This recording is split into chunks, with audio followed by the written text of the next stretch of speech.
The following is my summary of Rudolf Steiner's book, The Philosophy of Freedom, also known as Intuitive Thinking as a Spiritual Path. Let's get into it.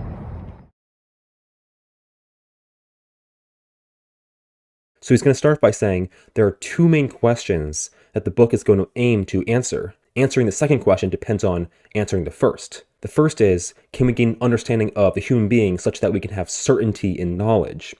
And the second question is there freedom of the will? So the method he's going to use to answer these questions is a reference to a part of the soul that always will answer them whenever the answer is needed. The content of the book will be restricted to answering these two questions. And although it lays a foundation for spiritual and natural science, it does not provide in it any content of spiritual or natural science. And then he's going to go on to say that the 1918 revised edition is not essentially different from the unrevised original edition. Only those passages that were poorly expressed are going to be reworked. And then he's going to end in paragraph 5 by saying he's not going to address any of the developments in philosophy since the appearance of the first edition, because that would belong in his other work, The Riddles of Philosophy.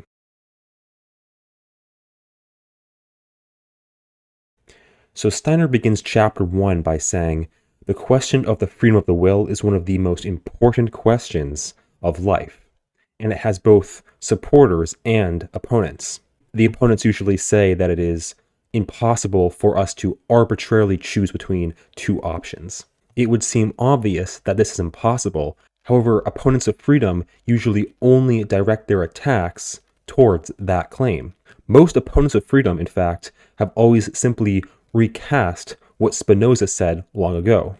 Namely, Spinoza said that all created things are externally compelled. Spinoza continues and says, human beings believe they are free because, unlike with external objects, human beings are aware of their desires, however, not aware of the causes of their desires. However, Steiner's going to object to this and say, actually, human beings can be aware of the causes of our desires. And so the question becomes, and this is really the key point of the entire chapter, does an unconscious motive compel me with the same necessity as an unconscious motive? Now Steiner is going to introduce Edward von Hartmann's idea, namely that a motive becomes an action because of the willer's character. However, the character of the willer still compels the motive to become an action. Thus, it is still not free. However, Edward von Hartmann's idea still fails to distinguish between conscious motives and unconscious motives. And then in paragraph 8, he's just going to repeat the idea that the question of free will is closely linked with the question of whether there's a difference between a conscious motive and an unconscious motive. And then the reason why we always ignore this question is because we separate the human being into knower and doer.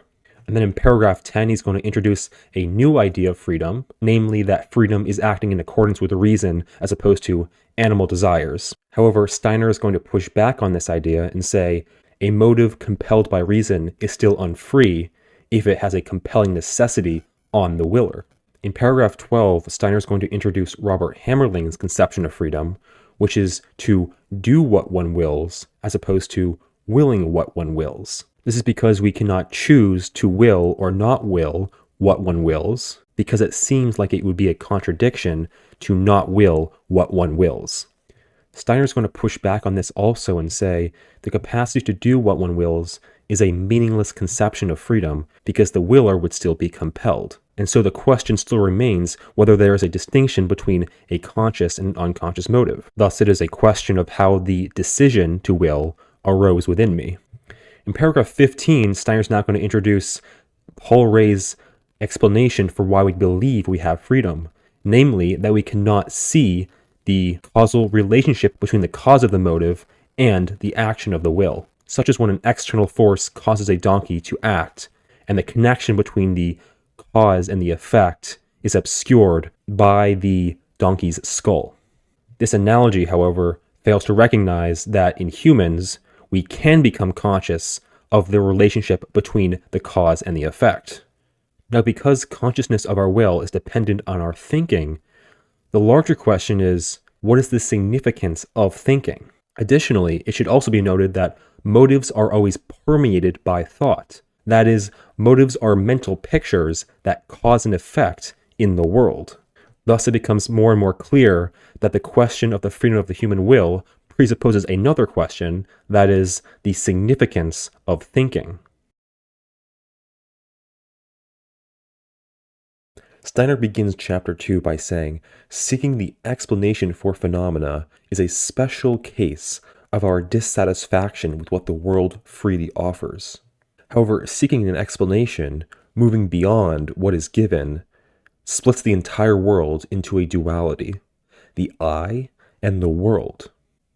Yet, despite this opposition, we never lose the sense that the I is still connected to the world. And then in paragraph 4, he's going to shift gears a little bit and try to explain how we deal with this opposition. Most importantly, in philosophy, there are two main views on this opposition. The first is dualism, which separates the I and the world into a fundamental opposition, and then there's monism, which unites the two. There are three different types of monism. The first is spiritualism, which denies the world and tries to derive everything from the I. And then there's materialism, which does the opposite. It denies the I and tries to derive everything from the world. And then there's a third type of monism, which tries to unite I and world in an inseparable unity at the smallest level. Materialism, however, is inadequate because with every explanation of the world, we have to begin with thoughts about the world. Thus, there is now matter and thoughts about matter. There's I and the world. They try to reconcile this by explaining thinking through material processes in the brain. However, this just displaces the same question, which is, how does a unity express itself as a duality, that is, world and I? Spiritualism is equally inadequate because it tries to deny the world, but then confronts the fact that the I is continually perceiving and acting in the world. One-sided idealism is in fact a type of spiritualism, insofar as it seeks the spiritual world in, not through, the world of ideas. And then in paragraph 8, he's going to go on a little bit of a tangent and explain a curious form of one-sided idealism, namely that of Friedrich Lange, who proposed that matter is explained in terms of spirit, and spirit explained in terms of matter. Now, the third form of monism has the same problem as the other two. It simply displaces the same question, which is, how does a monism express itself as a dualism? Steiner's going to return to his own consideration of the duality between I and world. And he's going to make an important observation, which is that the duality between I and world is something that first confronts us in our consciousness. It is we who place ourselves in opposition to the world. Thus, our I has the sense of being estranged from the world, but also being connected with the world. If we are going to find a connection back between the I and the world, we must search within our own being to find something that has remained in its departure from the world. In other words, we must find something within our I that is more than just our I. And then to finish off in paragraph 14, Steiner's just going to note that the above discussion has only had the intention of providing a phenomenological view of how consciousness experiences itself hour to hour. Although Steiner's going to mention this here, I will say that I think the entire book has a very phenomenological method. Of course, this is not to say that the content of the book is subjective, for at this point we are not in a position to call anything objective or subjective. We haven't gotten there yet, but we will.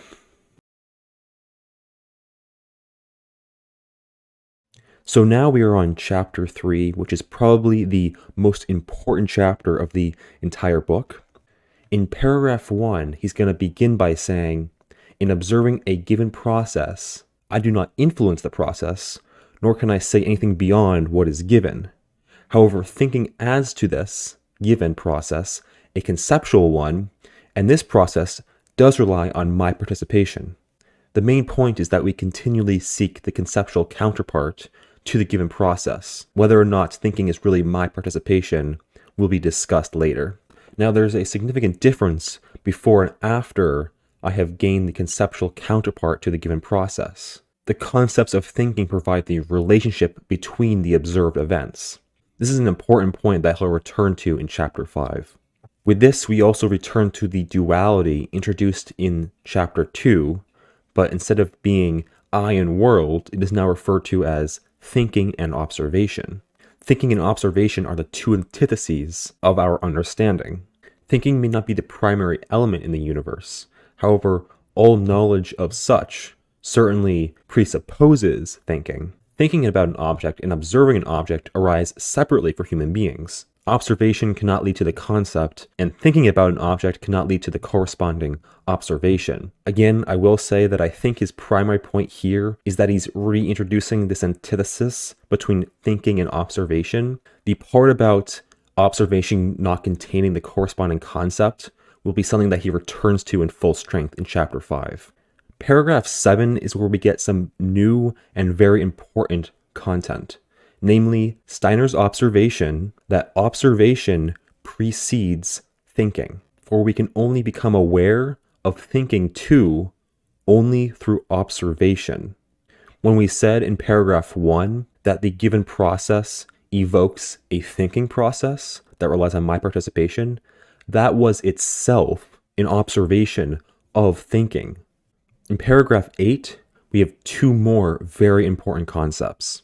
The first is, because the observation of an object precedes thinking, the observation of thinking can only occur after the observation of the object.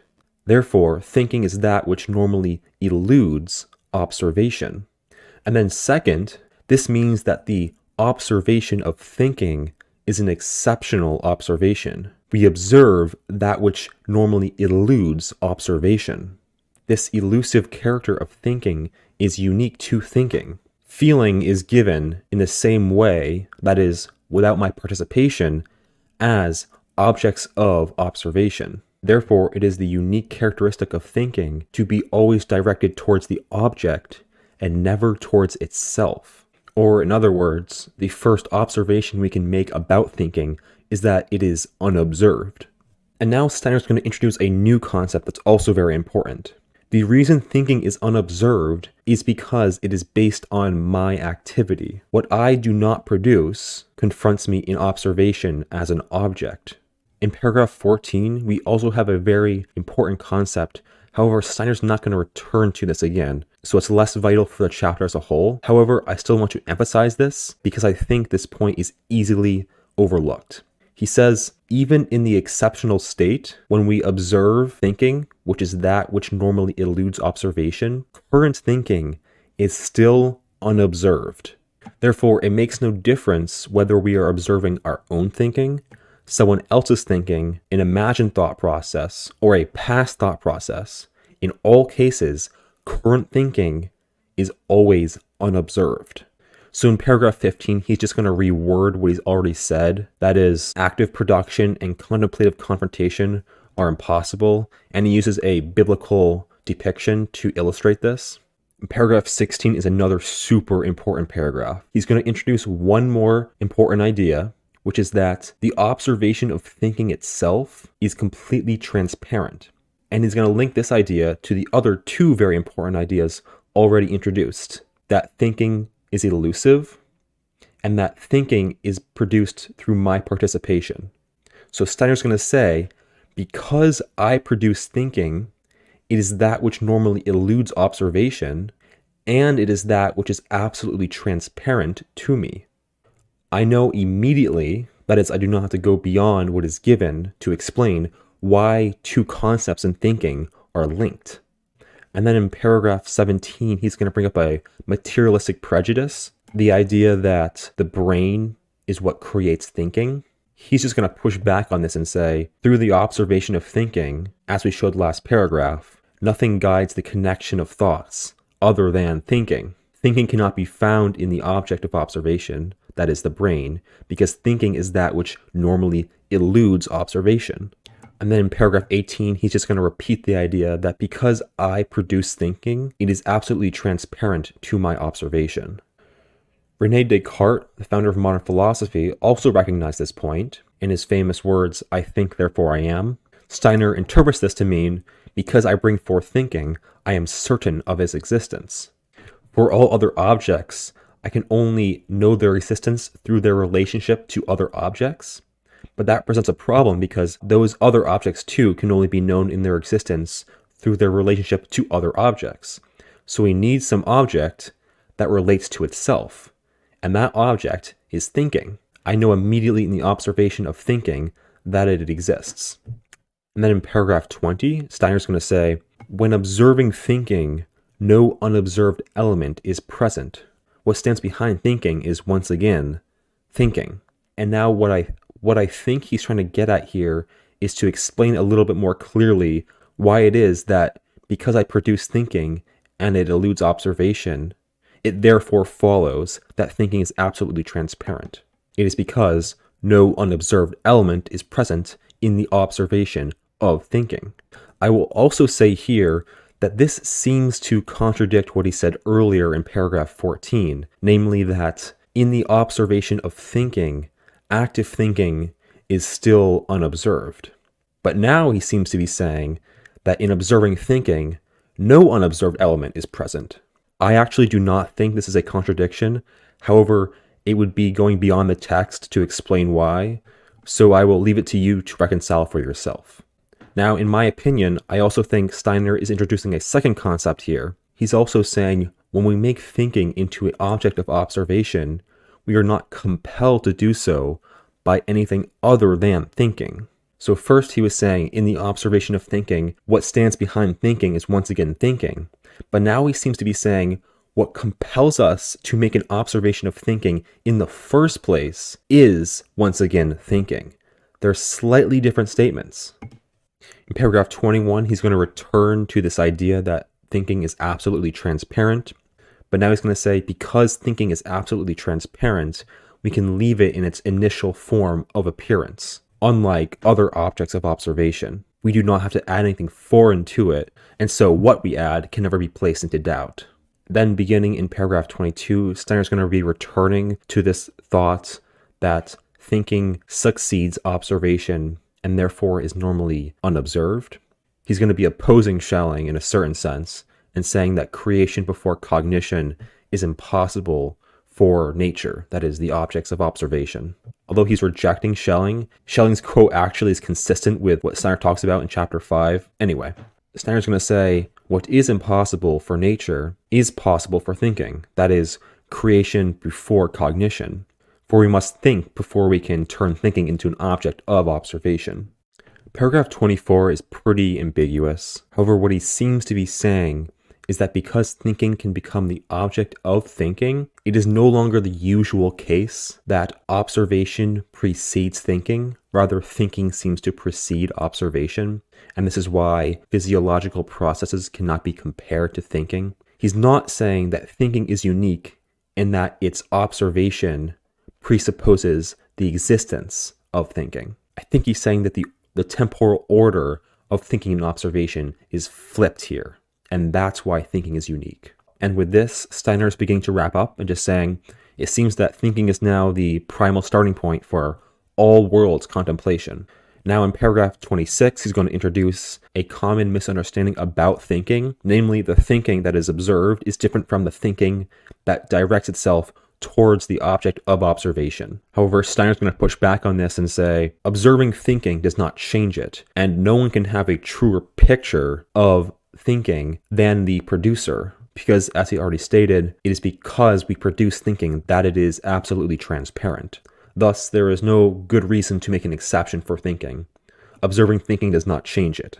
So now that we've understood thinking itself, the question is becoming, can we grasp anything else? Can we know anything else other than thinking through thinking?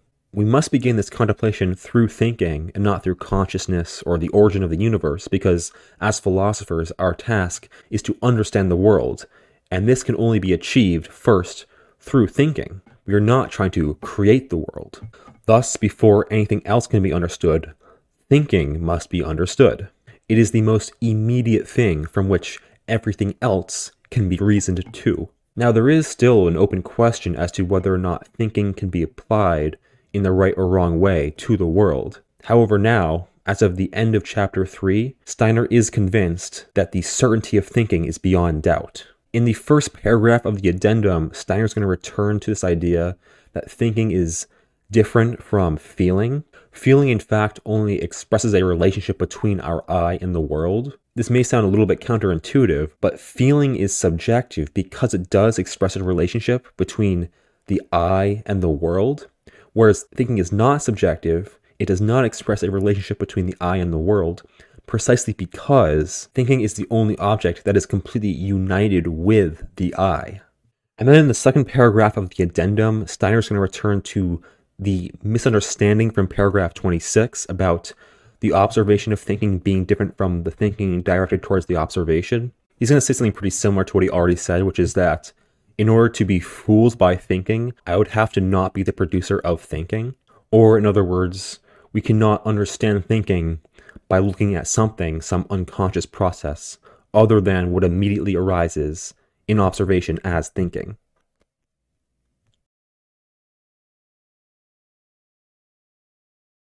We are now on chapter 4, and having understood thinking in chapter 3, we're now going to relate thinking to the object of observation, the percept, and that will be the task of chapter 4.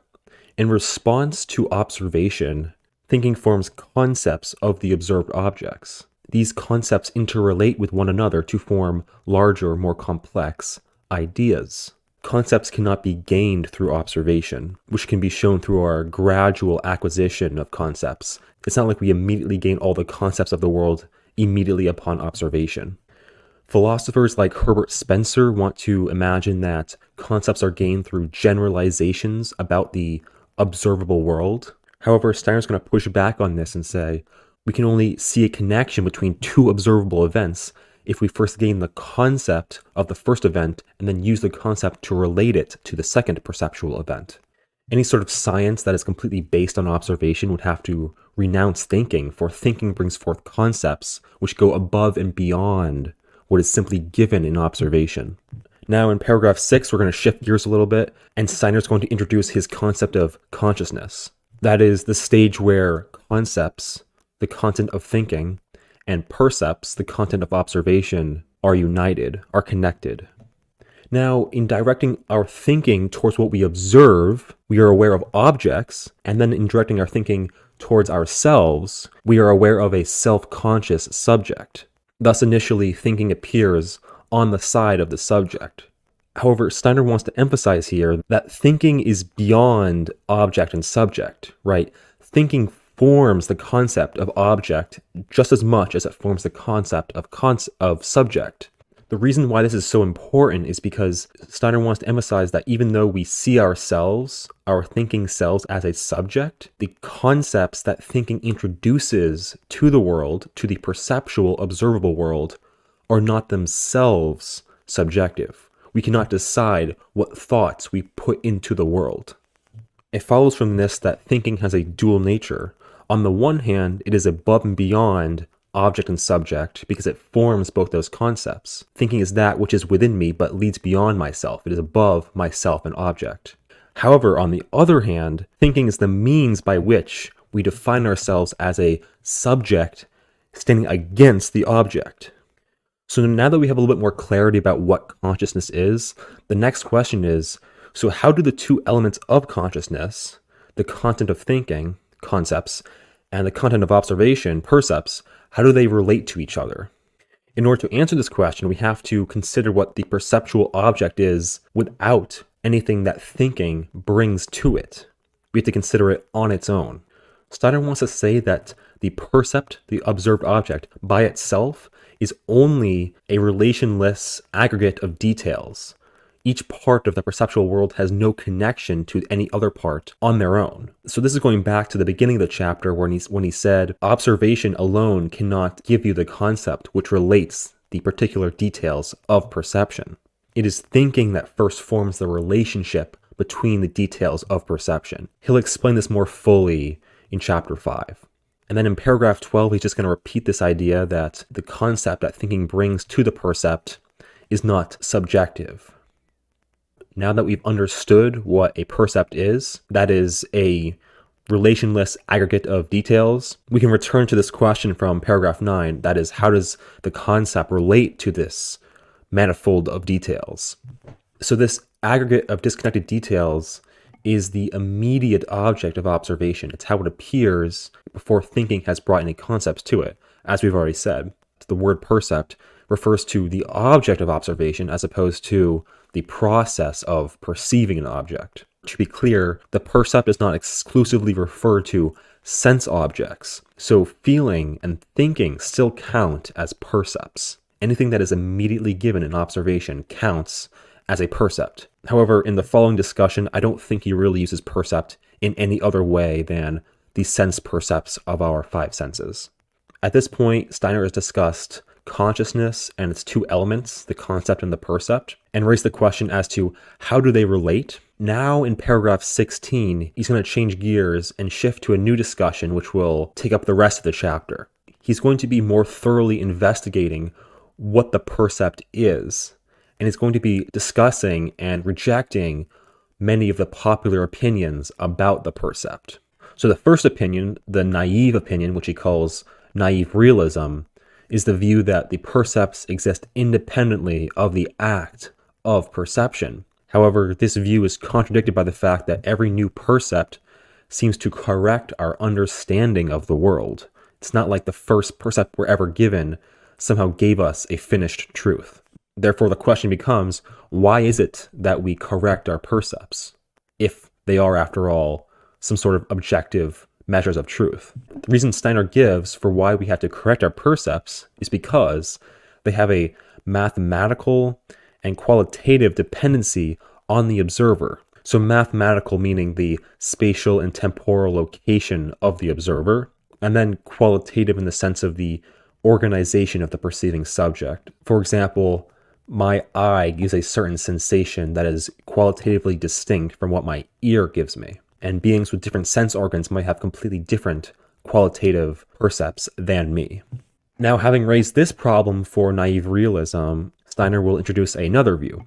So the dependencies on the observer can lead one to believe that there exists nothing of the percept that exists independently of the act of perception, the major exponent of this view being George Berkeley. So the Berkeleyan view wants to deny that there's anything beyond what is being perceived in human consciousness. Percepts can only be similar to other percepts. They cannot be similar to some real object causing the perception in me.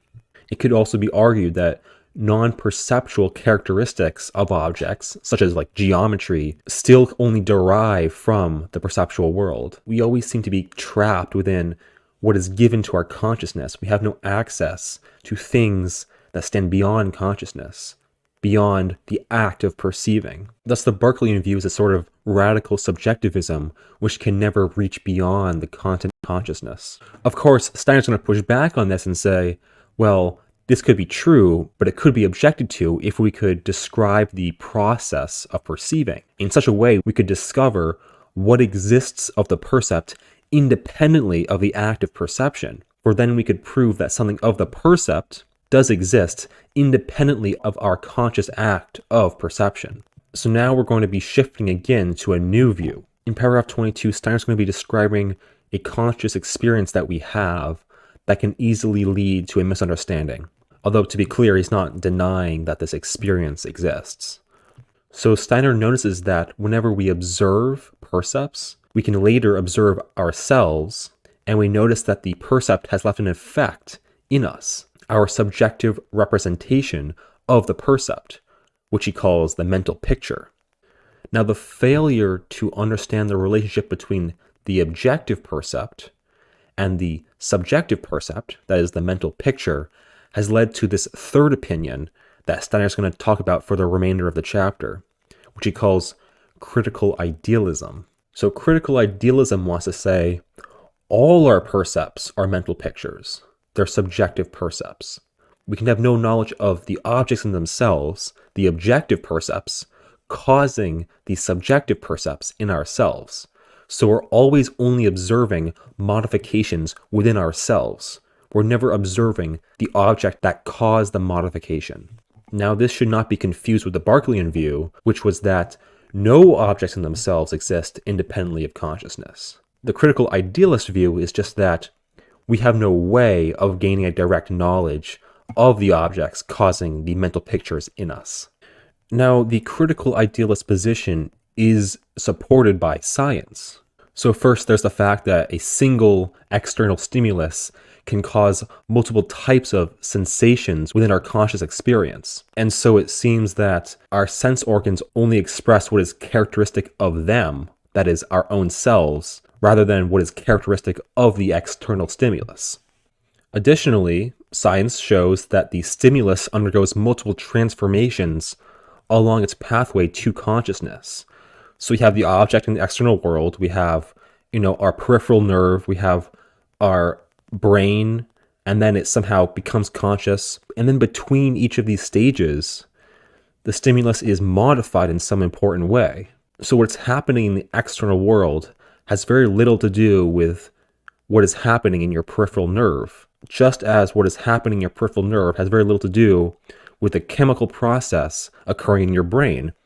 And this chemical process in your brain is very dissimilar to what is happening in conscious experience. And so it seems that between the stimulus and the sensation, the percept has been modified in a severe way, such that we could not imagine that there is a connection between what comes to conscious sensation and what the external objective percept is.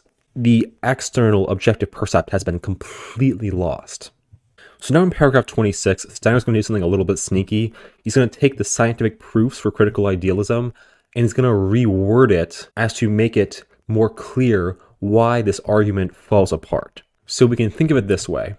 We have a sensation of an object in the external world, and we realize through science this objective percept would never come into consciousness if it did not first affect our peripheral nerve. And so it follows that the object external to us does not seem to have the sensation itself, for the sensation only arises through its interaction with our peripheral nerve.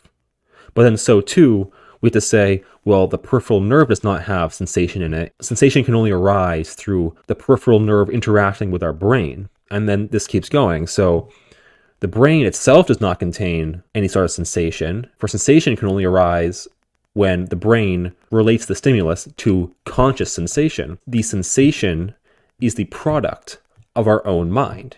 We cannot find it in the external world. We can only find it where we begin, in the content of our consciousness. Steiner's on board with this. However, he's going to note that we've also begun the whole process again because the point of departure for the argument was the conscious sensation. And we found that, well, the conscious sensation can only become conscious through first affecting the peripheral nerve. And the whole argument begins again. Steiner's doing two things. He's agreeing that, okay, fair enough, it's only the product of our mind.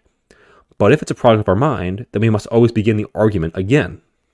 And now in paragraph 27, Steiner's going to become more explicit about why starting again is so problematic for this argument. If the argument begins again and we regard the external object as a mental picture and relate this percept to another percept, that of the peripheral nerve, and we regard the first as a mental picture, then so too the peripheral nerve is being affected by a mental picture and is therefore itself a mental picture. So when the argument begins again, the first cause is a mental picture. So what the scientific proofs show is that there is a connection between our mental picture of the external object, but then so too the mental picture of the peripheral nerve and the mental picture of our brain, and then the mental picture of the object again. So if we go in a circle, then the whole process must be a mental picture. At no point do we have knowledge of the real percept causing the real peripheral nerve to cause the real brain to cause the mental picture. As mental pictures, objects can have no real connection to one another. A mental picture cannot produce a mental picture. So if the critical idealist wants to say that we can never find conscious sensation within the process of perceiving, that is, within the object, the peripheral nerve, the brain, and then conscious sensation, if we cannot find the conscious percept in the act of perceiving, then we cannot find the act of perceiving through a conscious percept. Critical idealism also runs into an additional problem because it can find no connection between the physiological process in the brain and the conscious sensation. I will put a side note. If you want to understand this idea more, read Goethean Science, Steiner elaborates on this thought way more in that book. Okay, so now Steiner's going to summarize what he's gained so far. Critical idealism fails because it can only characterize the percept as a mental picture, as subjective, by assuming that percepts, specifically those of the objects in themselves, the peripheral nerve in the brain, and the whole process of perceiving, it regards those percepts as objective, so it contradicts itself. So it can only prove the subjectivity of percepts through assuming the objectivity of percepts. And then additionally, critical idealism fails to show how there's any connection between the physiological process in the brain and the conscious sensation. So Steiner has sort of placed us in a dilemma, because on the one hand, critical idealism refutes its own assumptions, that is, the naive realistic assumption of the objectivity of percepts, while on the other hand, naive realism, as critical idealism shows, refutes itself, so both options are unstable. But what is clear is that an investigation of percepts themselves will never lead us to a satisfactory explanation of the process of perceiving. We can gain no insight into the objectivity or subjectivity of percepts through investigating percepts themselves. So in paragraph 32, Steiner's going to mostly repeat what he's already said and just apply this critique to Schopenhauer's particular version of critical idealism. And then he's going to say, in fact, it is not self-evident that percepts are subjective. And then in paragraph 33, Steiner's just going to conclude and say, critical idealism completely fails to gain any insight into the question of what happens to the percept during the act of perception and what exists of it before the act of perception. Only in this way can we determine whether or not percepts are truly objective and give us some real insight into the world, or if they're subjective and only gain some insight into ourselves. The next chapter, chapter 5, will help to answer this question.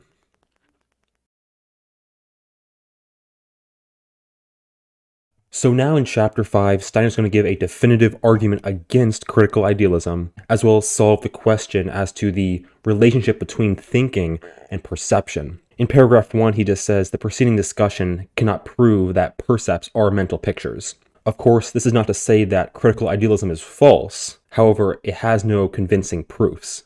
Now, the next few paragraphs can be a little bit confusing, but I think it's best to understand them as guiding critical idealism back to the initial question, which was, what is the relationship between thinking and perception?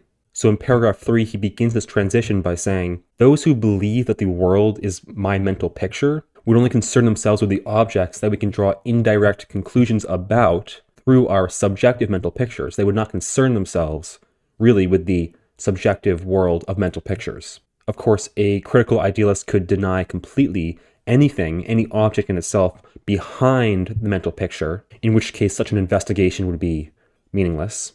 This second kind of critical idealism loses all interest in the world. Even the I is for them a mental picture that the I constructs. And so the first type of critical idealism, which Steiner calls transcendental realism, believes itself capable of indirectly knowing the objects in themselves behind our mental pictures, whereas Steiner calls the second view, which does not believe that there is any objects in themselves standing behind our mental pictures, he calls that absolute illusionism. Both of these two views have in common with naive realism that they seek to understand the world through percepts. However, they disagree with naive realism in that they believe themselves incapable of gaining any insight into the world through percepts. It may not be completely obvious why he mentions this here, but he seems to be implying that the solution to the problems that arise for these views is to find some way of knowing the world other than through perception. But that's just an implication at this point.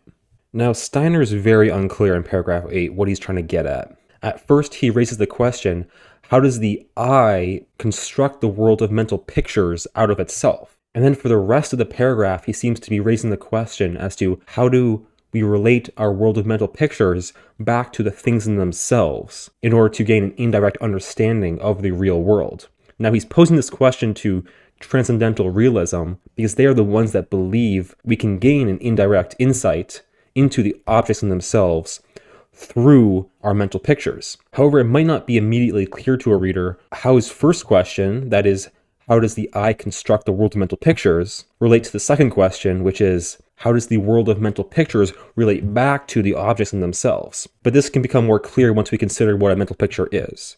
right? So the object in itself affects the underlying subject, and the subject can create the world of mental pictures out of itself. So to ask what is happening independently of the act of perception is at the same time to ask what is the subject in itself doing when it's creating a number of mental pictures in our consciousness. So on the one hand, we have our world of mental pictures, and then on the other hand, we have the objects in themselves affecting the subject in itself. And this is why understanding how the eye constructs the world of mental pictures out of itself, it lends insight into how objective percepts create subjective percepts.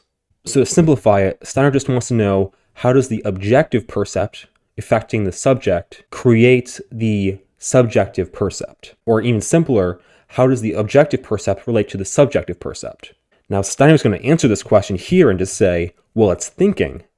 However, he's not going to explain why yet. He's going to spend a large chunk of the remainder of the chapter explaining why it is that thinking relates the objective percepts, or the subject in itself being affected by the objective percepts, to our world of mental pictures, our subjective percepts. So now in paragraph 9, Steiner's going to return to the question as to the relationship between thinking and the percept. Because if we want to object to Steiner and say, hold up, thinking is not that which relates the subjective percept to the objective percept, that would already be making an assertion about the relationship between thinking and the percept. So that is the more implicit reason why this question arises at this point in the chapter. The second reason why it's important to ask this question is that if we assume our world of percepts is subjective, that is already a thought characterization about the world of percepts. We've already sort of assumed that thinking is applicable to the perceptual world, because only then could thinking justifiably predicate the perceptual world as subjective. Now, paragraph 10 is very important because here he's going to explain the fundamental problem with pretty much all other worldviews. Because thinking is always directed towards the object of observation, as we explained back in chapter 3, we overlook it as an inessential contribution to an already complete external world. The concepts thinking attaches to the external world are merely copies of the perceptual world. Steiner is going to push back on this and say, we have absolutely no right to consider the world complete without the contribution of thinking.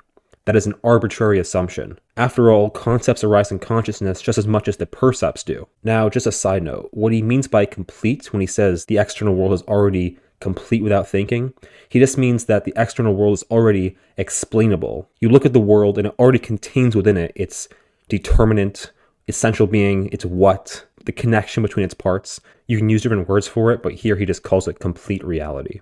So in paragraph 11, he's just going to explain a little bit more why he thinks the external world is not complete without thinking. And his first reason is, the percept on its own is only an accidental cross-section of a conceptual continuity between percepts. So we can never point to a thing and say, that is the thing, because what that is completely accidental to the object itself.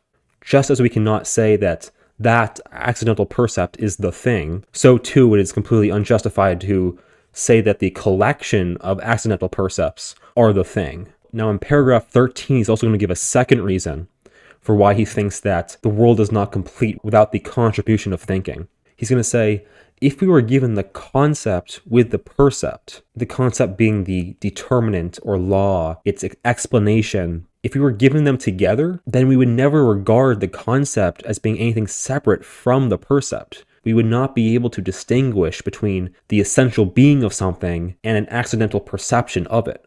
So he's going to give an example. If you throw a stone in the air, the concept is what connects the various perceptual pictures of the stone as it moves. And this concept is the parabola. But this concept belongs to the percept, for it is what relates all the percepts to one another. The only reason why we would ever consider the percept as something separate from the concept is because we add it to it later. But the concept is still the law, the determination of the percept. So to summarize the last few paragraphs, the percept is an accidental cross-section of a conceptual unity that is the law of the perceptual world, not an appendage.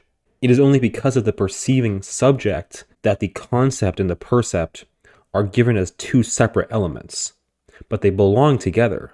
the fact that thinking and perception split for me in observation can have nothing to do with the external world itself. Now, in paragraph 17, Steiner's going to elaborate on the significance of this separation. So, because my consciousness splits the world into concept and percept, the world also appears as separate details. Only a percept alone can be a disconnected aggregate of details. And so, the fact that there are separate things in the universe is a consequence of our consciousness. And so, too, the individual concepts that we acquire about the universe can only be achieved because everything appears separate for us. Therefore, the duality between perception and thinking makes human beings into a twofold creature. When we perceive, things are separate, including ourselves. Our self-percept is a percept standing over against objects. And so things are always separate for perception. The self-percept is one detail standing against and among many other details. However, thinking is what unites all separate details, both in the objective world as well as what relates the objective percepts to the subjective percept. This actually goes back to the beginning of chapter 4 when Steiner said that thinking is twofold. It is that which unifies us with the world and is universal, but it is also the means by which we separate ourselves as one being standing over against many other beings. Now in paragraph 19, he's going to explain what the universal aspect of thinking gives us. Back in chapter 4, we said that the concepts that thinking provides in response to objects of perception, they are objective just as much as the objects of perception are. And Steiner's going to explain that a little bit more in detail in paragraph 19. He's going to say, the concepts that I grasp are literally the same concepts as the concepts that arise in other people's consciousness. So because thinking is both universal, in addition to our means of separating ourselves, the concepts that we grasp through thinking are going to be literally the same concepts as those that other people grasp. One concept cannot become many concepts by being thought by many thinkers. Steiner is going to wrap up the discussion of the duality between universal thinking and the means by which we separate ourselves over against the world in paragraph 20, just by recapping and saying, through perception, as well as through feeling, we separate ourselves from the world.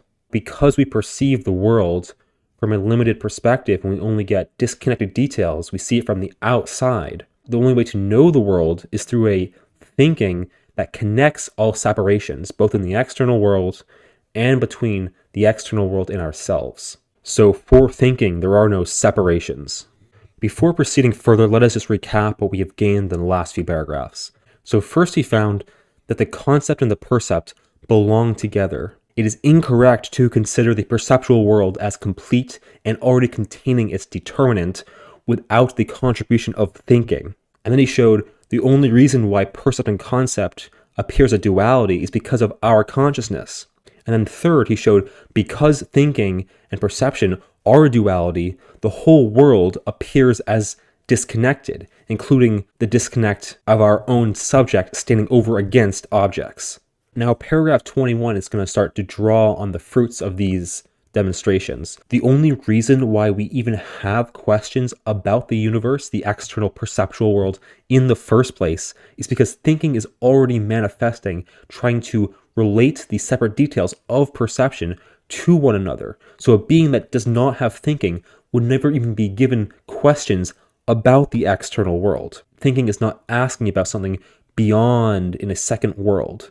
So he's going to say knowledge is the union between two things. It's not just one of them. It's the synthesis of concept and percept. And now in 23, he's going to reword it a little bit and just say thinking is the unity of the separate details of the perceptual world. So in other words, to explain the world, to bring it to complete reality, is at the same time to relate the separate details of the world. The common element of everything we perceive is thinking.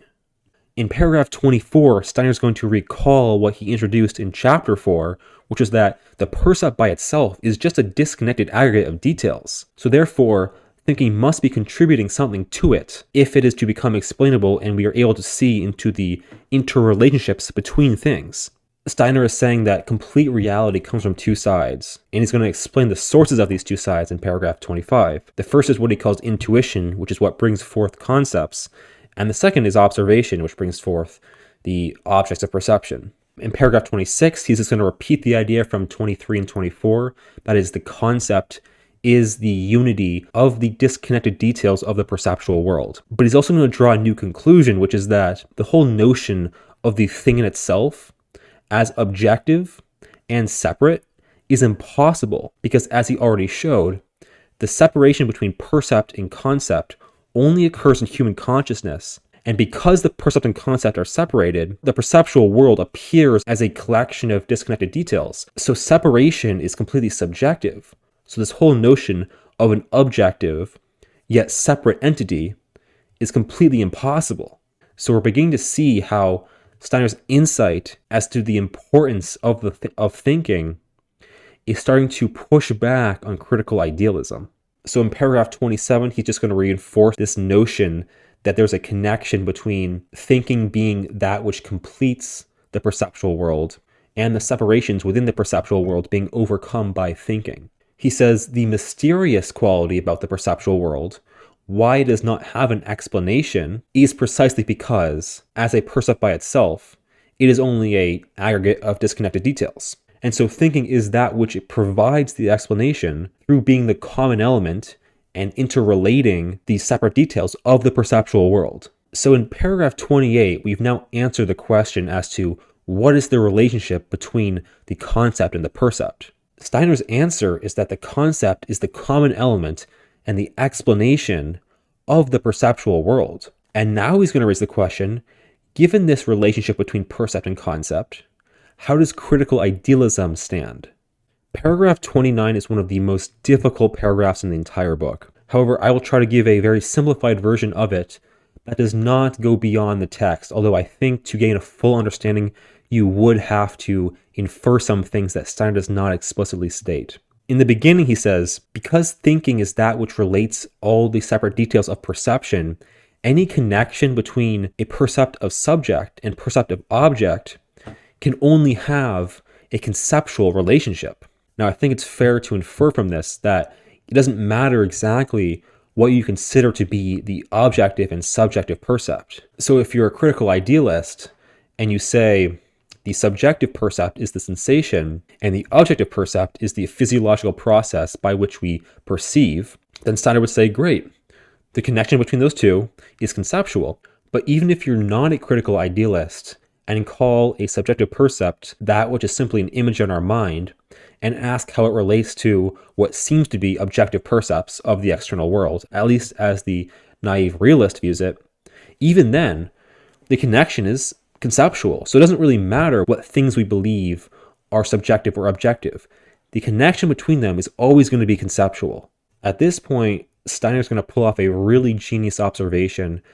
Unfortunately, he's not going to explain it very well. But what he does say is that the critical idealist position effectively states that the connection between the objective percept and the subjective percept has to be perceptibly real. One way of thinking about this is that the mental picture is itself a perceptual relationship between the object and the subject. This would seem a little odd to say because he's saying perceived object and perceived subject. But it's important to remember he's still in the critical idealist's framework, namely that objective percepts are not necessarily conscious. So if the mental picture represents how the subject is being affected, then it is representing how the subject is being affected by the objective percept. So even though he says the relationship between perceived object and perceived subject, he is talking about the object in itself and the subject in itself. And the connection between those two is the mental picture. The mental picture is the perceived effect on the subject by the object. It therefore follows that there's a perceptual relationship occurring between the object and the subject. How the subject in itself constructs the world of mental pictures is through a perceptual relationship between itself and the object in itself. So to wrap this all up, he's saying the critical idealist position necessitates that the connection between objective percept and subjective percept is perceptual. However, that is simply not the case. Any connection between objective percept and subjective percept is conceptual, and so the critical idealist position is impossible. So the question becomes, if our percepts are not effects of objects in themselves on the subject in themselves, what are they then? Steiner's going to say, well, there is no general answer to that question, because what a percept is can only be the corresponding intuition, because only a concept and percept together are full reality. So this means when we have a percept and the concept that arises is a concept of the subject, then that is a subjective percept. And when we have a percept and the concept that arises is some concept that is not the subject but some object, then the percept is objective. It also follows from this that there are no subjects in themselves constructing the world of mental pictures out of itself. A mental picture is only a perceptual effect in the perceptual subject, not some subject in itself. Okay, in paragraph 31, Steiner's just going to say he's going to explain the notion of mental picture in a little bit more detail in the next chapter. This was a very difficult chapter. However, I would say there's really two main takeaways. The first is the concept is the what of the percept. The percept alone does not contain its explanation. A full reality is a unity between concept and percept. And the second is the relationship between all percepts, including the self-percept, is always conceptual. And as paragraph 29 states, the critical idealist position necessitates the relationship between the subjective percept and the objective percept is perceptual, meaning that it is an impossible position. In the first paragraph of the addendum, Steiner's just going to say that critical idealism is sort of a view that we are naturally drawn to. However, it is a very self-entangling view, and rejecting it cannot be done merely theoretically. It must be lived through.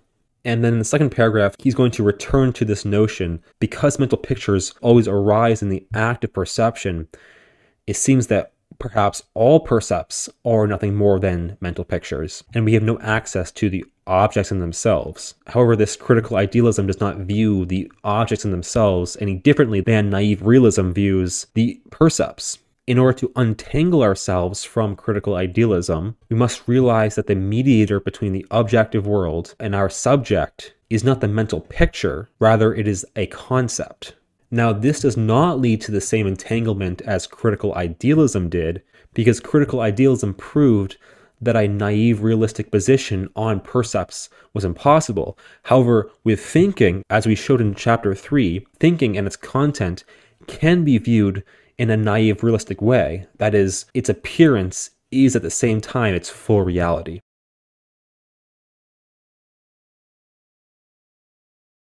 Steiner's going to begin chapter 6 by recapping what we've gained in the past couple chapters. So the reason why mental pictures can have a correspondence to objective percepts is because the percept of the I belongs to the same conceptual world as the percept of the object. I and object belong to the same totality. There is not some insurmountable barrier, some sort of perceptibly real or outward barrier between I and world, as the critical idealists would have it. The critical idealists' proof for the subjectivity of percepts is merely a passing from one percept to another. At no point do they get beyond percepts, and so they undermine their own foundation. And thus their physiological proofs cannot give an insight into the relationship between the external percept, the objective percept, and the mental picture, the subjective percept. Now at paragraph 4, Steiner's going to transition and start talking about what a mental picture is in more detail. So he begins by saying, a mental picture is an intuition of which its relationship to the corresponding perception has remained. That is, it comes from the synthesis of concept and percept, and through this synthesis, the concept has taken up what is unique to the percept, that is particularity, and applied it to the concept. So it is a particularized concept.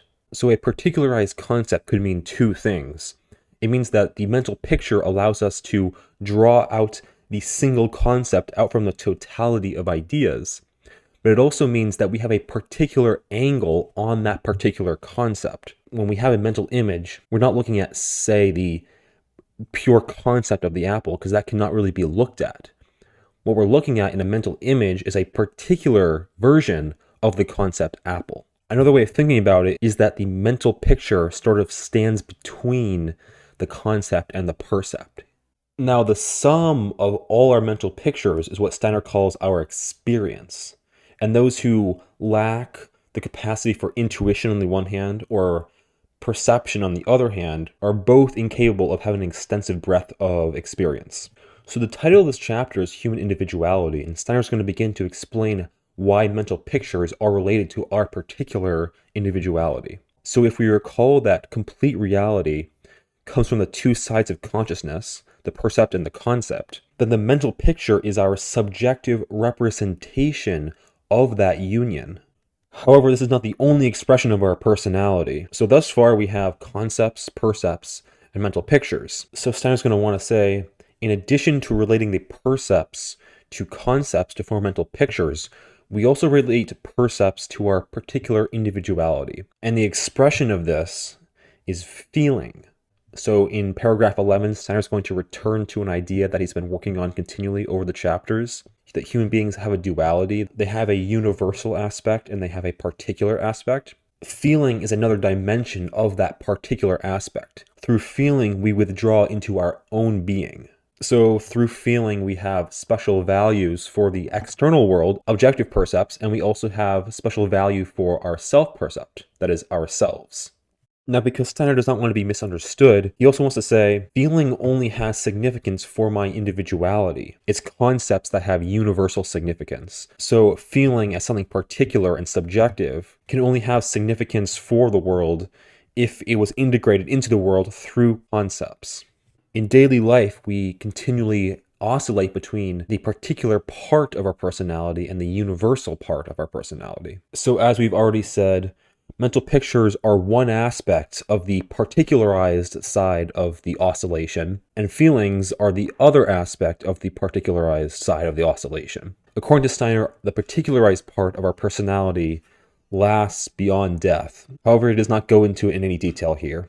And then Steiner just finishes up the chapter by saying, a wholesome human being integrates feeling with our knowledge of the world. That is, oscillates between the particular part of our personality and the universal part.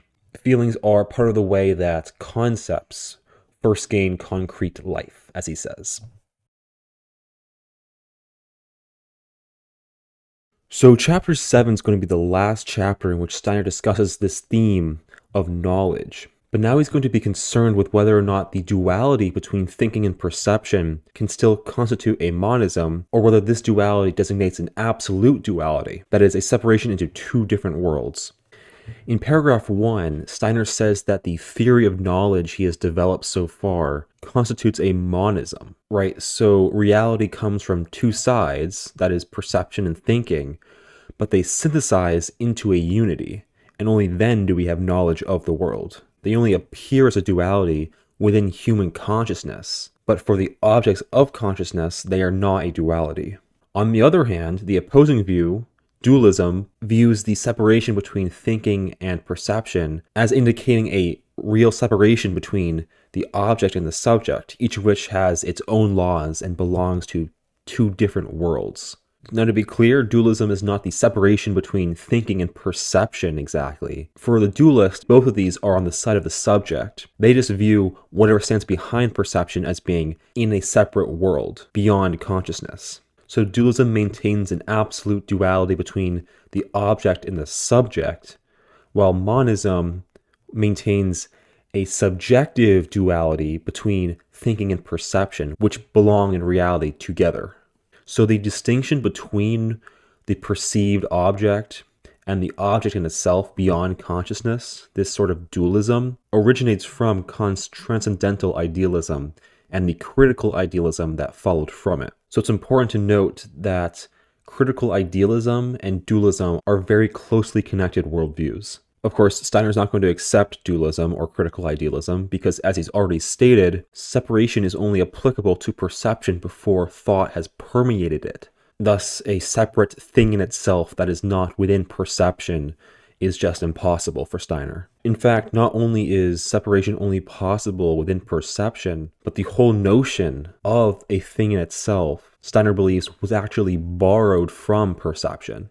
Now, because the dualist separates consciousness from the objects in themselves, it follows that, by their own definitions, they're incapable of explaining the world. So the chapter title is Are There Limits to Cognition? So limits to knowledge just mean that the explanation for the perceptible world is something not given in consciousness. So the dualist is necessarily going to be establishing limits to knowledge because the objects in themselves do not manifest within consciousness. For the monist, however, everything that's needed to explain the world is given in the world. And so for the monist, there are no limits to cognition.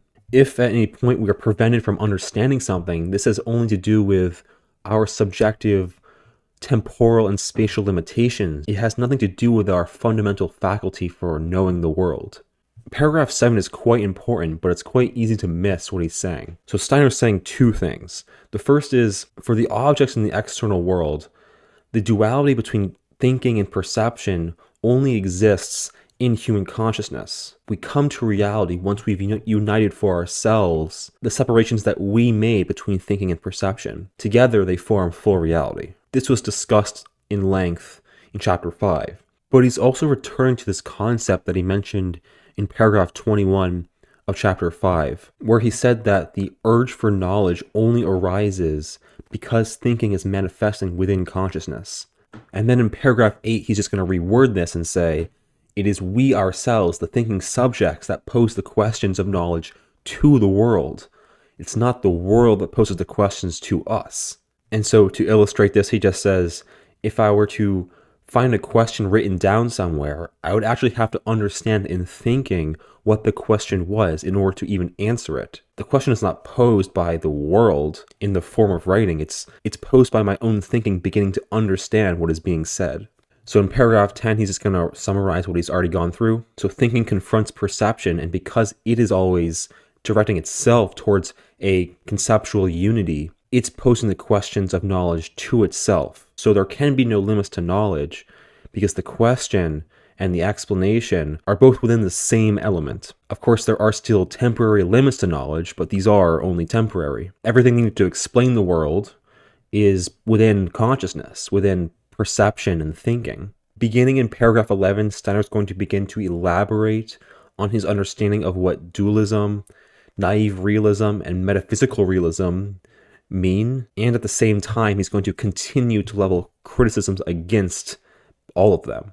So he begins by discussing how dualism, which separates the world into the world of our consciousness and the world of objects in themselves, also separate each one of these two worlds into object and subject. So then on the side of the consciousness, there's the conscious perception, and there's the thinking subject's concepts of the perception. And then in the objective world, in the real world, there is the objects in themselves, and there's the underlying subject in itself being affected by the object in itself. Of course, for Steiner, this is a ridiculous view because separation is only applicable to the perceptual world. So we can only separate ourselves as a subject standing over against an object in conscious perception. So the dualist imagines that the connection between the object in itself and the subject in itself, both of which stand behind consciousness, they have what he calls a dynamically real connection. So what does dynamic mean?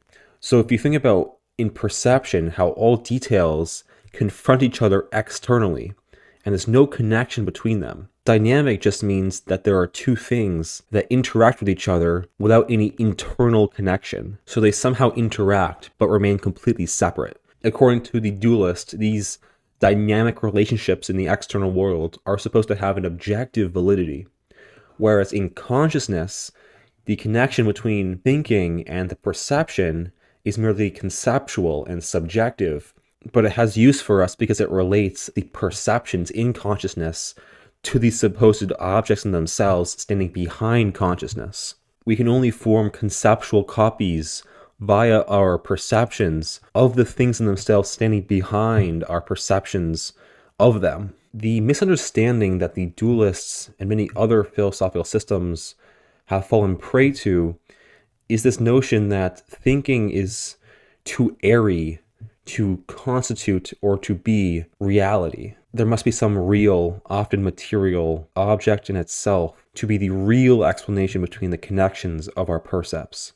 And now he's going to transition to naive realism, because it is through naive realism that we first get this notion of non-conceptual real principles. So the naive realist wants to say that everything that's perceived is real, and nothing exists that cannot be perceived. Because reality lies in the perception, concepts that thinking forms about perception do not constitute reality, but are mere thoughts about real things. Naive realism wants to go so far as to say as the connections between perceptible events is itself perceptible. Perceptible evidence is always demanded in addition to our concepts of things. Even cognition is imagined to be something analogous to perception. And so even things that are imperceptible, like knowledge, like God, like the soul, is believed to be somehow analogous to perceivable things. On the other hand, concepts are merely a means of describing these sense-perceptible realities. They are only formed through commonality between perceptions, but they remain inessential to the objects. This begins to become a slippery slope for naive realism, because experience shows that the so-called reality of perception is actually what is finite in time, whereas the concepts of things is what unites and is permanent. Of course, the naive realist will just try to reconcile this by saying, well, what is actually permanent is just something analogous to perception. Everything can ultimately be reduced to these sort of dynamically outward external relationships of perceptions. So Steiner's kind of hinting at that this view of naive realism is the foundation for materialism. At this point, as it should be obvious, the problem with naive realism is that it views what is perceived as real, but then has to continually account for imperceivable things. It considers them analogous to perceivable things, but now it's giving reality to something that is imperceivable. Now in 23, Steiner's going to explain why he's been discussing naive realism, and it's because the contradiction of naive realism is what leads to metaphysical realism, which is, in other words, dualism. So the notion that perceptible things are real, the naive view, is what leads metaphysical realism to view imperceptible things as having the characteristics of perceptible things, while maintaining that they are imperceptible, that they do not arise in consciousness. In other words, the external world of dualism is borrowing from the perceptible world of naive realism. So whenever the metaphysical realist finds a connection between two perceptible events, it posits, in addition to the concept, a perceptual relationship between the two percepts, but the perceptual relationship is just not perceivable. This view, of course, is ridiculous because the metaphysical realist, exposed in this light, can justify no third element in addition to the concept and the percept. So they run into the contradiction of maintaining imperceptible percepts. Right, so Steiner is really exposing the view that metaphysical realism, or dualism, is really just borrowing from naive realism, right? Because separation and externally opposing, dynamically outward connections between things only exist in the world of percepts. So when metaphysical realism drops this notion that the world behind the percept is something analogous to perception, and simply holds on to the concepts that come into consciousness, this one-sided form of realism becomes an ideal monism. So ideal monism replaces the perceptibly real but imperceivable forces of metaphysical realism with concepts, but the concepts are no less the reality of the external world. Our capacity for knowledge is not really hindered by which kind of percepts or sense organs we have. For a creature that has different sense organs, the monism would be split somewhere other than where it is for me, or for human beings generally. But because the world is fundamentally conceptual, and percepts do not constitute reality on their own, it is only for naive realism and metaphysical realism that our perceptual capacities determine the extent of our knowledge. So sort of rewording what he's already said about thinking and perception being separated only in human consciousness, he's now saying the ideal monism is only split in human consciousness when it confronts the world through perception, but thinking has the capacity to reunite this split. Because we are the ones that split the world into a duality, our faculty of knowledge is capable of reuniting this duality, because these questions were posed by us. And so for the metaphysical realist, percepts arise through objects in themselves, creating them. However, for an ideal monism, percepts arise through our subject, not the subject in itself being affected by the object in itself, but by consciousness splitting itself from the totality of the world. So for the remainder of the chapter, Steiner is just going to talk about some of the ways that metaphysical realism tries to know the world, even though it's created a barrier between consciousness and the contents of consciousness. So the metaphysical realist has to ask, how are the things of consciousness connected to or related to the content outside of consciousness? Because human subjects generally get along in their knowledge, the metaphysical realist wants to maintain that in practice, our subjective world of mental pictures in our consciousness at least approximates the external world. And so they put forth this idea of inductive inference, which is that we can always have a conditional understanding of the external world based on the sum of our percepts. Thus, we can have a relatively correct understanding of the things in themselves standing behind percepts. In the addendum to chapter 7, Steiner is going to answer an objection that if we had different sense organs and different percepts, the world would appear very differently to us. This simply fails to recognize that the percept only gives us half reality and directs us to the ideal monism from which we can gain knowledge. Right, so we still need percepts in order to know the world, but our breadth of percepts will not limit how much knowledge we're ultimately capable of having of the world. Steiner's also going to mention some misunderstandings about what he meant by percept. So first, in physics, even though we don't have direct perceptual experience of certain phenomena, it is still only through indirect percepts in the perceptible world that we still have any knowledge of them. And so knowledge is still constituted out of the union of a percept of some sort and a concept. Additionally, he wants to clarify the percept includes everything that meets us in observation before thinking has formed concepts about it, both sensory and spiritual. Chapter 8 is mostly a recap of what Steiner has already talked about in the first half of the book. We're now on the second half, so he's mostly going to be sticking on the theme of epistemology. So the world confronts us as a multiplicity of percepts, including our self-percept. However, there's something within the self-percept that connects all disconnected percepts together. However, not only do we connect the objective percepts to our subjective percepts through concepts, we also connect ourselves to the external world through feeling. He's going to emphasize here that an ideal monism maintains that feeling is just as much a percept as any other kind of percept, and so it is only half of reality until thinking has made it into a complete reality. In opposition to this ideal monism, mysticism believes that feeling is not merely an expression of something personal, but has a universal significance. But as Steiner has already said, this is not true. Feeling only expresses a subjective relationship between the I and the world. Okay, so thinking is what relates percepts generally. Feeling expresses a subjective relationship between the objective percept and the subjective percept. Now, willing does the reverse of feeling, which is a subjective relationship between the perceptive self and the objective percept. Just as mysticism took something that has mere subjective significance and turned it into something universal, the will can also mistakenly be taken to have universal significance. So then this philosophy of the will and mysticism both regard something that we experience as the real, meaning they're both forms of naive realism, but they're also inconsistent forms of naive realism because they only designate one part of perception as the real. Now, in addition to the problems of naive realism, which apply to both mysticism and to the philosophy of the will has another problem, which is that it often becomes a form of metaphysical realism, which places the existence of the will outside of what we experience. So it makes a percept something imperceptible. And as we discuss in chapter 7, that is a contradiction.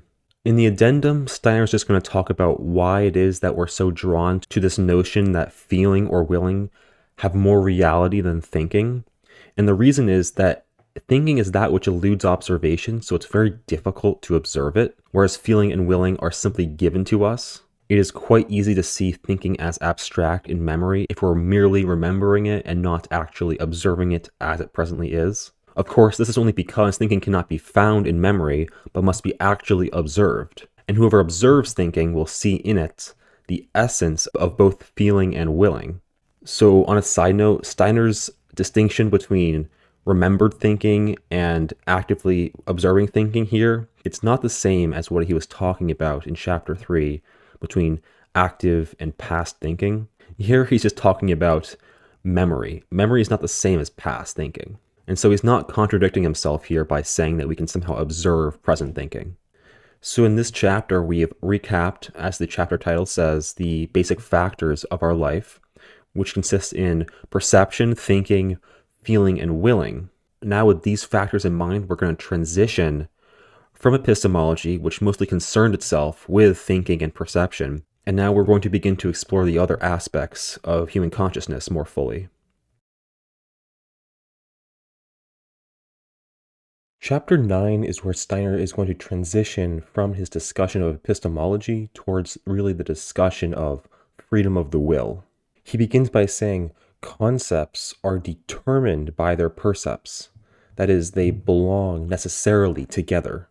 However, the necessity we find in the perceptual world is no longer present in the observation of thinking, for the previous discussion has shown that thinking is a self-supporting activity.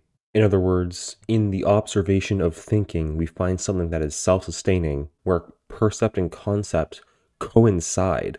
Anyone who recognizes this will see that our human organization can have no effect on the essence of thinking. Rather, thinking represses and then replaces this organization. Our I lies inside this essence of thinking. However, I consciousness can only arise through the body, and thus that does rely on our bodily organization. Now, to better understand the connection between thinking and our I consciousness in the body, we will now turn to the question of how acts of will are expressed from our thinking into the body and out into the world. So according to Steiner, acts of will are made up of two components.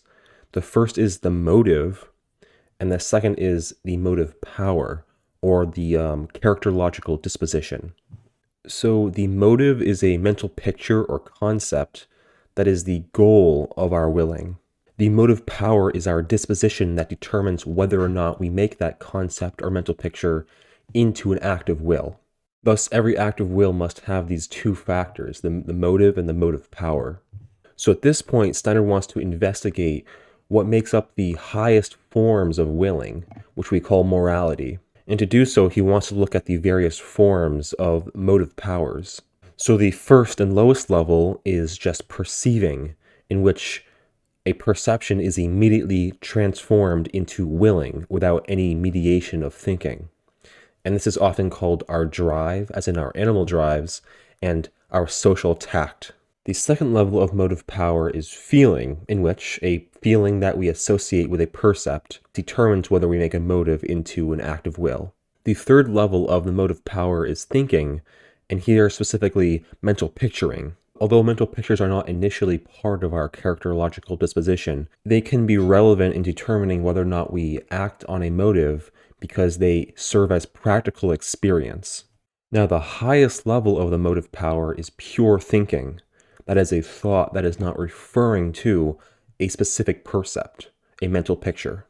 So this motive power is conceptual and therefore universal, and as soon as I find this concept in this way, I enter into willing, irrespective of whether or not I've already gained the concept beforehand. Now at 16, Steiner's going to transition from the motive power towards the motive, which is the goal of willing and is what activates our motive powers, or our characterological disposition.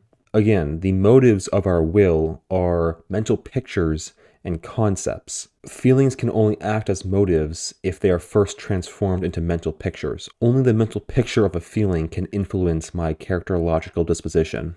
The lowest level of motive, according to Steiner, is what he calls egoism, that is, the mental picture of well-being for oneself. Now, pure concepts differ as motives from mental pictures. Because concepts are general, they form moral principles, and the justification and source for following these principles is left to some authority. Now, the next level of the motive is when we cast out the authority and follow conceptual principles for their own sake. So these conceptual, non-authoritative principles, he actually just lists out as 3 principles.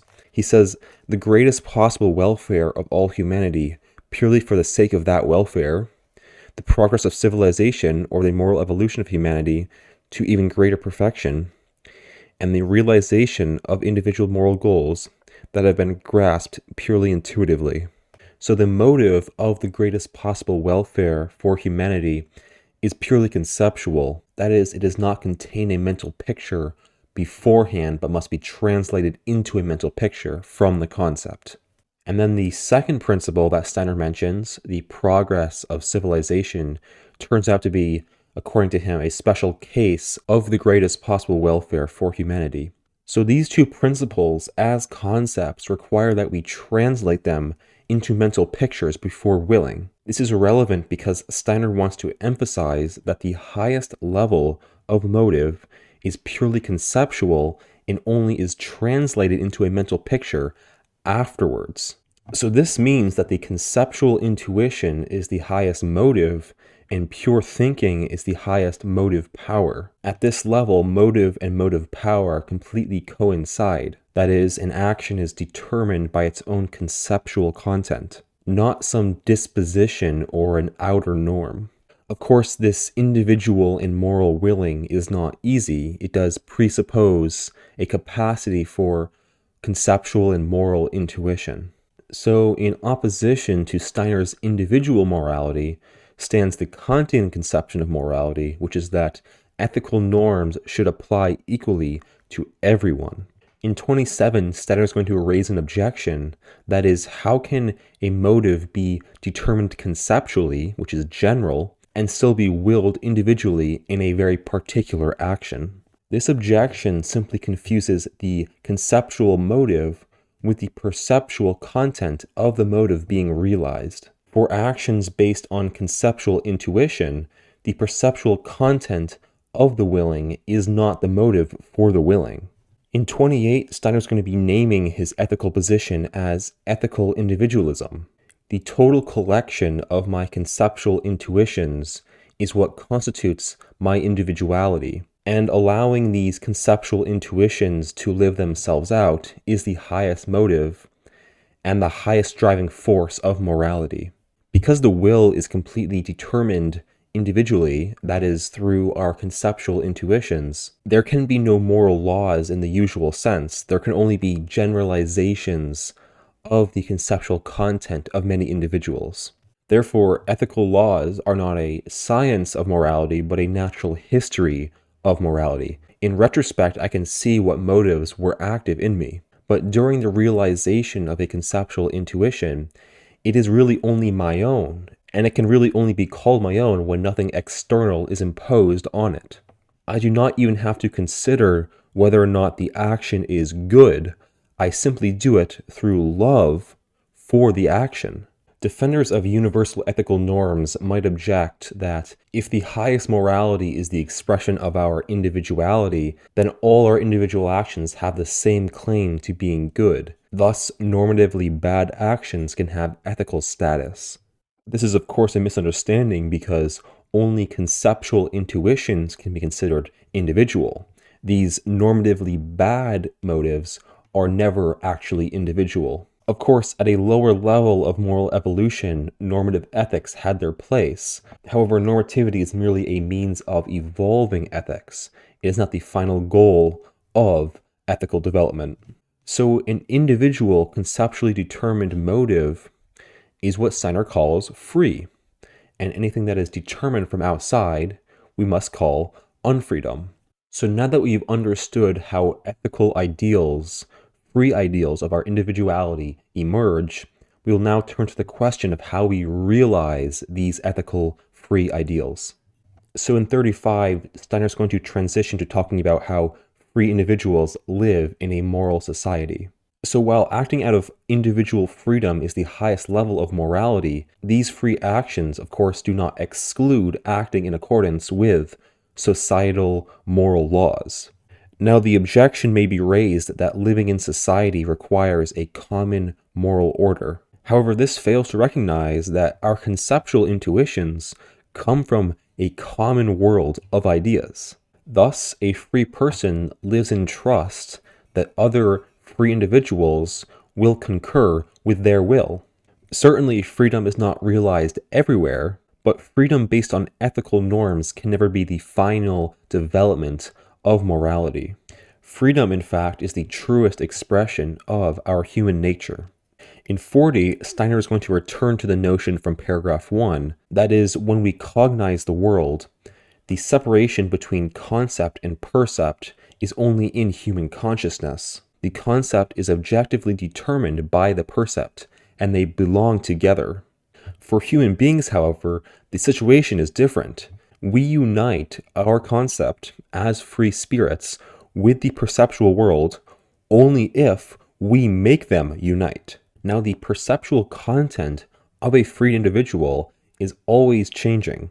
So certainly the conceptual law of these percepts could be the stereotypical unfree human being, but this concept can develop into the free spirit, which then realizes itself fully.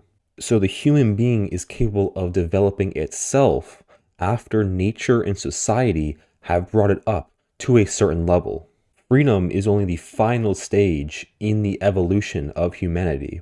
Things like ethical norms only serve as a means of evolving. It is not the final conclusion of the evolution. In contrast to Kant's ethics of duty, Steiner's ethics is a morality of love. This is the contrast between an ethics of law and an ethics of freedom. All of these moral laws, in fact, spring originally from individual intuitions, not from some extra-human commandment. And so recognizing this, if a moral law proves to be insufficient, an individual can always revise it. Human beings do not, in fact, exist in order to realize an ethical world order, but rather the moral world order of society only exists because of individual human beings. The individual is the center and source of all morality. Society, in fact, only exists in order to serve the individual. In chapter 10, Steiner is going to be continuing on the theme of freedom as the highest form of morality. He's also going to be drawing analogies from our discussion of epistemology now to the discussion of morality and its development. So in paragraph 1, he says, those who believe only in what they can see through their senses need morality to be communicated to them through their senses. Now, the highest level of this naive realism places morality in the individual's conscience. However, at this level, naive realism has become metaphysical realism. That is, morality comes from a metaphysical entity that does not rely on human participation. One such possibility is a mechanical necessity that compels human action and thought. Another possibility is an extra-human spiritual entity that dictates laws that can be discovered by human beings. So then, naive realism denies freedom because it subjugates human willing to percepts, while metaphysical realism denies freedom because it subjugates willing to things in themselves. Because monism acknowledges percepts, naive realism is partially correct that human beings remain unfree insofar as their will is determined by external motives. However, monism also validates the idea, and insofar as our motives come from the idea, we are in fact free. Thus, according to monism, we are free spirits that can realize ourselves in the perceptible world, but insofar as we are in fact in the perceptible world, we are unfree. For monism, the ethical world order is not naturally compelled or compelled by some extra-human spirit. Rather, it is simply the collection of free individuals. And so monism is a philosophy of freedom that rejects metaphysical influences, while still recognizing the physical and historical restrictions on our freedom. Because human beings do not reveal their full nature at every moment, but are rather evolving beings, monism only sees freedom in the evolution of human nature. Nature releases human beings as unfree, and they must develop themselves into free spirits. In addition, monism recognizes that ethics rests on freedom. So monism rejects in ethics, just as it does in epistemology, any entities that are non-human. In the addendum, Steiner is going to raise an objection, namely the seeming contradiction between the universality of ideas and individually formulated ethical ideas. Steiner just says that human beings are a sort of pendulum that swing between universally valid cognition and individually valid ethical willing. And then in the second paragraph of the addendum, Steiner's just going to mention that there are thinkers who do not call themselves materialists, but if they thought through their convictions to their end, they would have to be labeled as materialists. In chapter 11, Steiner is going to be discussing the concept of purpose, which is closely linked to the concept of willing and morality. So Steiner is going to define purpose as when the mental picture of a later event effects the action of an earlier event. So for purpose, merely a conceptual connection between two percepts is not sufficient. The concept of the effect must actually influence or determine the cause through a perceptible effect, that is, a mental picture. Monism rejects all extra-human life purposes and only acknowledges the purposes that human beings give to themselves. It is therefore invalid to speak of the embodiment of ideas through history. Proponents of world purpose, like Robert Hammerling, imagine that if we remove all purpose from the world, we would also be removing all order from the world. Hammerling says that the objects of nature are formed by their connection to the greater whole of nature that lives itself out purposefully. According to him, there is unmistakable purposefulness in the evolution of nature. In actual fact, the connection between the individual objects of nature and the totality of nature is merely conceptual. Natural objects are determined by an idea working within their essence. Because it is simply a conceptual connection between percepts, the percept serves as the cause, not the concept of the effect. Therefore, monism rejects natural world purposes, just as it rejects metaphysical entities. In the addendum, Steiner's going to say, or he's going to clarify, that rejecting purpose outside of human action does not, of course, mean that everything outside of human action is merely natural and unpurposeful. He wants to say that in the world of spirit there exists a higher kind of purpose, which is the collection of our individual purposes, and is in this sense a higher kind of purpose. In chapter 12, Steiner will be elaborating on how free spirits realize their moral intuitions, and also how his theory of freedom relates to Darwin's theory of evolution. Now, free spirits have purely conceptual motives, however, their actions still belong to the perceptual world. The link between a concept and a percept is, of course, a mental picture. Therefore, the translation from a concept into a percept through a mental picture is always necessary for a free spirit. Moral imagination is the source of this translation, and is thus the source of a free action.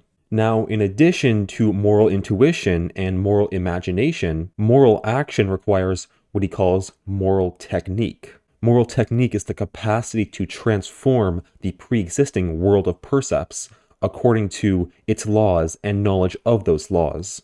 Of course, the knowledge of how to transform the laws of percepts has to do with natural science. This does not have to do with morality. Moral intuitions and moral imagination can only become a science after the individual has produced them. We can only know them as a natural history. Other than that, there is no science of ethical norms. Now, it is true that there are moral laws which, like natural laws, are simply inherited or just given to the individual. However, moral laws are not inherited with the same legitimacy as natural laws are simply given to us. They only fully apply to the individual that produced them. Steiner wants to emphasize here that his theory of freedom and ethical evolution is not in contradiction with Darwin's theory of evolution. The concept of a later stage of evolution cannot in fact be derived from the concept of an earlier stage. And so it is with morals. We can see the conceptual connection between how moral intuitions evolved throughout history in retrospect, but later conceptual intuitions cannot be derived from the earlier ones. Just as we cannot call a later stage of evolution an unjustified form of the earlier stage, so too we cannot call new moral intuitions pathological evolutions of earlier moral laws. So the progression of evolution is, according to Steiner, supposed to be able to be traced right up until the ethical individual. And this ethical individual will become sterile if it does not develop new moral ideas. In fact, Steiner wants to say that the whole idea of ethical individualism could have been derived from the theory of evolution. For monism, natural and moral evolution can be explained in this world without appealing to some metaphysical forces. Ethical individualism is the spiritualized and moral theory of the theory of evolution. Evolutionists must not stop at natural organic processes and then call morality somehow supernatural. Evolution can only show what human beings and their moral intuitions are like now, and show how they followed from earlier ones. Whether our actions are free can only be determined through direct observation. Thus, ethical individualism does not contradict the theory of evolution, for freedom is the perfection of action.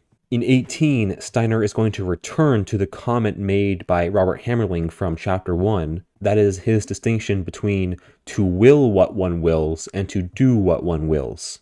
Hammerling thought that to will what one wills is a tautology, but to do what one wills is true freedom. Steiner is going to say that to call freedom the capacity to do what one wills is to call freedom that which one has to will, which is absurd. We can in fact wish for a greater freedom, which is to determine for ourselves the motives of our action. In refraining from what we consider to be right, we only submit to the extent that we feel ourselves to be unfree. That is, outer forces can condemn me to inaction, but I cannot be unfree unless my spirit is subjugated. In the addendum, Steiner is just going to say that the justification for calling the will free comes from the observation by intuition that intuition is realizing itself. This freedom cannot be observed by someone who does not recognize that the human organization is first suppressed and then replaced by this idea-filled will. In chapter 13, Steiner is going to be discussing optimism and pessimism. So the counterpart to the question of life's purpose is the question of life's value. Two opposed views try to answer this question. The first one claiming that life is of inestimable value. The other one claims that life is always a burden and non-existence is preferable to existence. The first view is optimism, whose proponents are Shaftesbury and Leibniz, and the second view is pessimism, whose proponents are von Hartmann and Schopenhauer. Leibniz bases his claim on the view that God is good and wise. For this view, humans must simply discover God's will and act accordingly. Schopenhauer sees the universe as a ceaseless striving for the unattainable, and so the proper course of action is inactivity. Von Hartmann says that a rational evaluation of life leads to the finding that every pleasure gives a greater pain, and he claims that God has created humanity in order to disperse his pain. Thus, according to von Hartmann, humans must participate in the redemption of God. Steiner is going to raise the question, is von Hartmann really correct? Is this view that every joy leads to a greater pain really based on experience? Steiner wants to maintain that fulfillment and non-fulfillment of striving is what creates pleasure and pain, not striving itself. For if we remove all striving, this leads to boredom, which is in itself a form of suffering. Thus, striving actually brings pleasure, and to the objection that disappointed hopes adds to the displeasure of unfulfillment, Steiner says that the recollection of the pleasure of striving also equally has a mitigating effect on the displeasure of unfulfillment. Now, in addition to striving and its fulfillment, there are also pleasures that are given independently of striving. So in order to calculate the balance sheet of pleasure and pain in life, on the side of pleasure, there is striving, the fulfillment of striving, and then pleasures given without striving. And then on the side of pain, there is the lack of striving, the unfulfillment of striving, and then just given pain. The question becomes, what is our method for balancing these two sides? Von Hartmann says that even though pleasure and displeasure are given as feelings, only thinking as the rational instrument can actually properly balance these two sides. Those who wish to remove the factors that falsify our rational judgment of the balance of pleasure and pain must prove either that desire interferes with a correct judgment, or that the feeling of the object of desire is illusory. To use the example of the ambitious man, the pain of a setback is deeply felt in the moment, but in recollection, his ambition mitigates the memory of the suffering of that setback. Second, the ambitious man must recognize that the recognition to which he strives is worthless. Now, Steiner is going to push back on this and say, hold up, he's going to say that the pleasure and pain were really felt, even if the object was supposedly worthless. If I wish to determine the value of life, I cannot first place value on something other than actual pleasure. To use an example, Steiner says, eliminating pleasure because it attaches to something worthless is like a merchant who lowers their earned profits because he merely sells children's toys. Thus, the illusory character of the object should be left out of the equation. So now we know how to set up the accounts, we know what to place on each side, and the question really becomes, how should this calculation be made? Now, if the calculation between pleasure and pain does not equal a demonstrable feeling, the philosopher will have to recalculate. Anyone deciding on whether or not to continue life will have to be shown where this imbalance is in reality.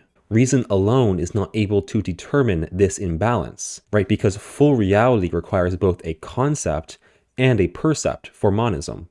Now, given that most people continue on with life, this means either that there is an excess on the side of pleasure over pain, or that whether we continue on with the business of life has nothing to do with the balance between pleasure and pain. Steiner wants to show that the continuation of life is not dependent on the quantity of pleasure and pain. But first he's going to talk a little bit more about Edward von Hartmann's idea of pessimism. His pessimism is quite unique in that it requires that human beings selflessly work on despite the suffering. Subjugation to this selfless work can only occur once human beings recognize the impossibility of their selfish drives. Ethical ideals alone are not sufficient to subjugate human willing to this selfless labor. Since God created humans in order to redeem him, annihilation of existence would only hinder his goal. This is all relevant because Steiner wants to show that Edward von Hartmann is presupposing that pleasure is the measure of life's worth. But Steiner says, well, is this really the case? Pleasure comes from both the fulfillment of desire and the method of this fulfillment. Thus, pleasure would be maximized if striving never went unfulfilled, as well as if we did not have to accept certain amount of pain into the bargain of striving. Thus, according to Steiner, the value of life is a sort of fraction where the numerator is the pleasure that we feel in the present moment, and the denominator is desire. The pleasure of fulfillment only has value because of the existence of desire. Unfulfilled desires diminishes the value of fulfilled desires. And the smaller the pleasure in relation to the intensity and the duration of the desire, the smaller the value of that pleasure. The quantity of pleasure only has full value insofar as it matches the duration and intensity of our desire. Pessimism claims that unfulfilled striving brings both lost enjoyment and positive suffering, and that suffering outweighs the pleasure brought on by striving. Steiner is not going to be denying that an excess of pleasure or pain can be calculated. However, with his theory of value, which is a fraction, this excess is never a calculation actually made in real life. We do not compare the amount of pleasure with the amount of pain, but with our magnitude of our desire. Satisfaction is always sought in a very specific way, and thus the determining value of the action is whether or not the desire for the object is greater than the desire to avoid the accompanying suffering. The value of pleasure is this proportional relationship, not the excess of pleasure or suffering. This can be exemplified in the fact that we gain a greater pleasure from a striving that we had to struggle for, and that humans only take their lives when the pleasure for which they strive is unattainable. In fact, we disregard unavoidable suffering in the satisfaction of fulfilled desires. Even if pessimists could prove that there is an excess on the side of displeasure, this would have no effect on human willing, which always strives for the remaining pleasure left over. Only when we strive for pleasure in an abstract sense, in that we have no value for the objects of our desire, is the calculation between displeasure and pleasure ever relevant for our volition. Pessimism wants us to eliminate our striving for pleasure in the pursuit of ethical tasks, but this view gets wrong that we strive for pleasure in the abstract. Rather, the will that brings us pleasure can in fact include ethical tasks. We strive for ethical ideas when we are endowed with conceptual intuitions that overpower the struggles that are required to realize them. Idealists find greater satisfaction in the realization of their ideals than in the realization of trivial desires. The good is what human beings want to do when they express their full nature. In rejecting the value of human willing, we are trying to make something valuable that human beings do not will. Only those who reject human freedom can see the will as merely a striving for pleasure. Ethical development is not the subjugation of our lower willing, but of the development into a higher willing. Thus, the preceding discussion is only really applicable to mature, developed human beings. Mature human beings act according to ethical conceptual intuitions, and this is the highest value for them. Therefore, the value of life, just like the purpose of life, is determined by the free individual. In the addendum, Steiner just says that the main point of the preceding chapter was to point out that ethical action is that which is sustained by intuition. It is not the suppression of the irrational will to be replaced by ethical norms.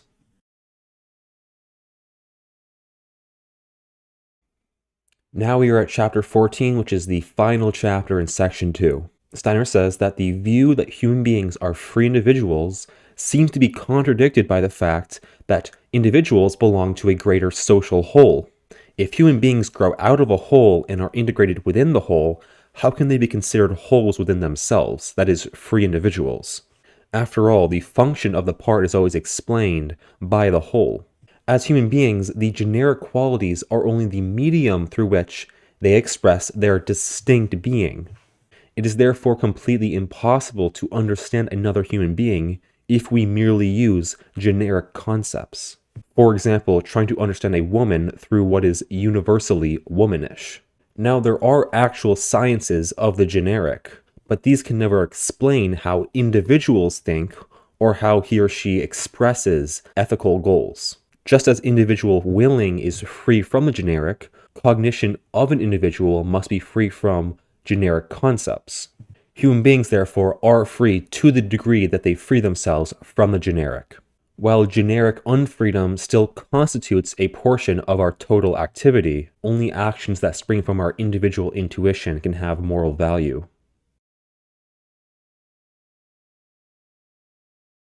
So chapter 15, which is called The Consequences of Monism, is in its own section, distinct from part 1 and part 2 of the book, but it's only one chapter long, and it's really just a recapitulation of what's already been said in the first 2 sections. Monism satisfies our urge for knowledge and gives us access to the underlying spiritual and material regions of the universe. Through thinking, the separation of the world into percept and concept is revealed to be an illusion, and full reality is revealed in their reunion. Monism shows that thinking is universal. It spans both subject and object. It is the reality of the hypothesized underlying reality of dualism, and it produces the same concepts in me as it produces in every other thinker. Thus, monism never requires us to move beyond this world in order to explain this world. The dualist only maintains a world beyond this one by borrowing from our perceptible world. Similarly, monism never requires us to explain the motives of our will in another world. If we wish to move beyond our natural inclinations, this can only be done through free conceptual intuition. In the addendum, Steiner is going to begin by saying, the second part of the book has shown that freedom is the realization of pure conceptual intuition. And the first part of the book shows that understanding the essence of thinking is equivalent to understanding thinking as essentially free. Thus, understanding the content of this book and understanding that we are free requires that we understand that intuition is self-sustaining and it is capable of reaching full reality. To finish up, Steiner's going to say, this book is the philosophical foundation for spiritual perception.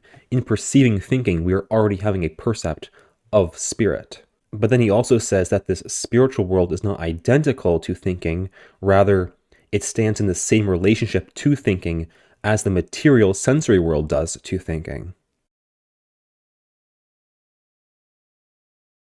At this point, we are done with the main content of the book, but Steiner also adds 2 appendices. There are certain philosophical objections that were raised that require discussion. However, people can leave this section unread if they want to.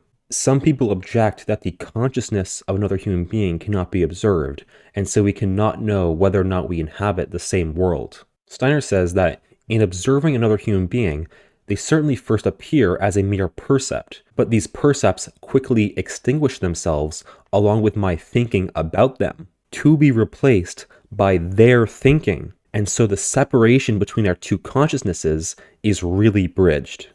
In paragraph 4, Steiner is going to raise Edward von Hartmann's objection that there are really only 3 plausible philosophical positions.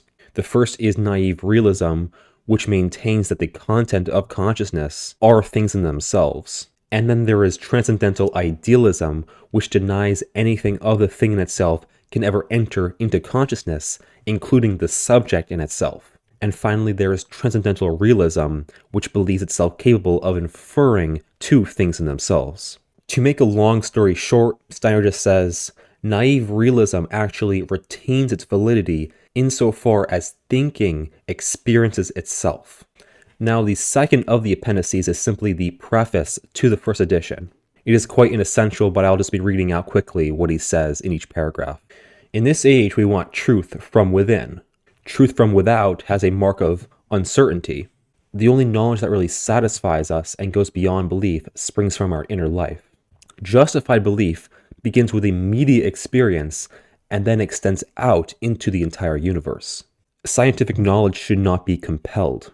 This book is one path to truth. This book does require us to enter into the more ethereal realm of pure concepts. And the goals of this book are philosophical, that is, for abstract ideas to gain concrete life. This book aims to answer the questions of what is freedom, whether we are free, and how philosophy as an art relates to freedom. Knowledge only has value when it contributes to the development of the whole human being. Human beings grasp ideas for the sake of their own human goals. Unless we confront the idea, we fall into its bondage.